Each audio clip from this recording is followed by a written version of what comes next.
What is up, everybody, and welcome back. Today we're doing what's going to hopefully be a nice and easy install. I've been putting this off for quite some time.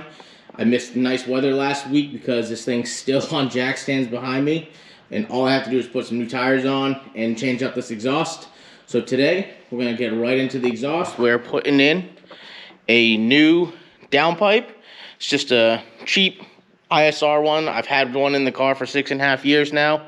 They're like $200 brand new, and they've lasted me pretty good, but the one that's in there has in fact definitely seen better days. So we got all new hardware, all new gaskets. Hopefully the one that's in the car, none of the bolts are rusted, and I can get this out nice and easy. So I just want to get right into this. Let's do it.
So now that the exhaust is out of the car, we can finally see where the damage was. So now if I flip this over, you can see that this is where I thought the exhaust leak was coming from, but it actually has no holes in it. I mean, this is where it's been scraping and bottoming out, but this is not where the problem was. So if you flip this back around, come down here, look at that. There are just two massive holes. I mean, I assume you can hear this, but this is crispy, crunchy. I mean, this thing has seen better days. This has lived its life out versus this nice new one. I mean, this is solid. You can't shake that. This one is just, ooh, sounds like a piece of burnt toast. But, so what must have been happening is every time I bottom this out, it must have been flexing this enough, and this is hard mounted into the O2 housing, and that's probably why this broke. I mean, not for nothing, it's also been in there for 6.5 years, and it's been scraping for probably 6 of those 6.5 years, so it's not too bad. I mean, this is a $200 downpipe from ISR, so for $200, getting me 6.5 years out of this, I'm not complaining. That's perfectly okay with me. So that's why I just went and got the same exhaust, same exact ISR, everything about it. It did me well. I was going to have a custom one of these made to start tucking this up so this didn't bottom out, but because that's where the exhaust hanger is and it's so close, that might throw off. If this flange raises, that's going to start throwing off where these exhaust tips come out of the bumper, and I just didn't want to get into that right now. So if this doesn't last me quite as long as this one did, then I will just go to this exhaust shop, have them make me a new one of these. But for right now, for $200 to put it back in with how well this one held up, I'm not complaining about that. So let's get in, start putting this back in the car, and get this thing one step closer to getting off jack stands. All right, so just a little bit of quick note I want to do before I go and install this. So when you're doing this, always replace the exhaust gaskets. So it's super simple. They're super cheap. These actually just came with the exhaust pipe from ISR. I mean, this has been in the car for less than, like, I think a year or 2 years maybe, and it just looks like crap. It even split when I was trying to take it off. So yeah, just replace these. They're cheap, easy. Just replace them, do yourself a favor. Now, for hardware. So, ISR supplies yellow zinc bolts for the exhaust. But, as you can see, these are just regular cap heads. Versus, what I went out and bought is flange nuts, and then I also went and got the flange bolt. So, why this is important. So, if you're using a wrench and this is just the 15 millimeter for these. This is gonna go in here, and it's not gonna fall through. So you can't, this is not gonna slip through the wrench or the socket and then get stuck. So if you're using a deep socket, say, to put this on, and you have this regular cap's head, it just falls through.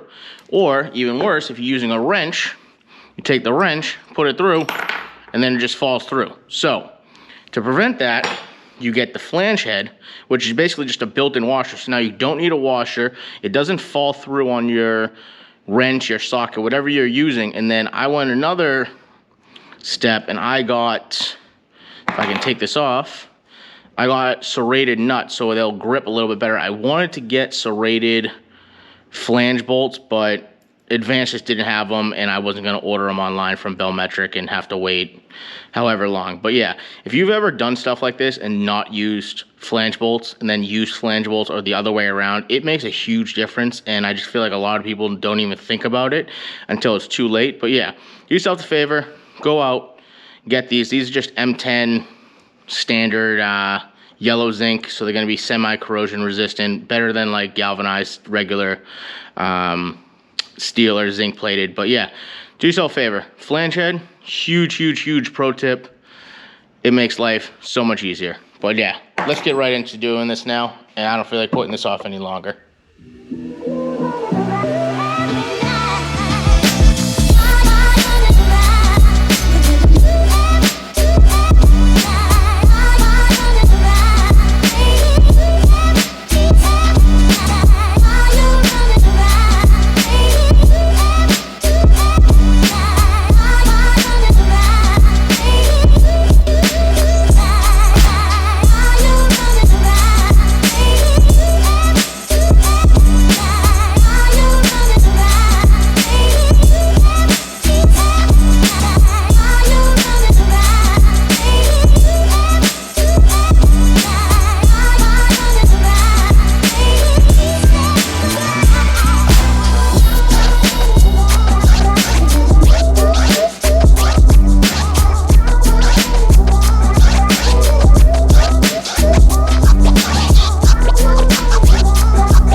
All right, the exhaust is 100% installed. As you can see, the install was easy. The uninstall was even easy, which is super happy. The bolts weren't rusted on too bad. The old Harbor Freight gun was able to take them off no problem. The only thing left is I need to tuck this wire for the cutout. I don't know if I mentioned earlier or not, but I have a QTP cutter on it right here. So when this valve is closed like it is, it goes through this exhaust pipe down there through the muffler and out the bumper through the exhaust tips. But that's so it's nice and quiet. I don't have to worry about getting pulled over for an exhaust ticket or anything like that.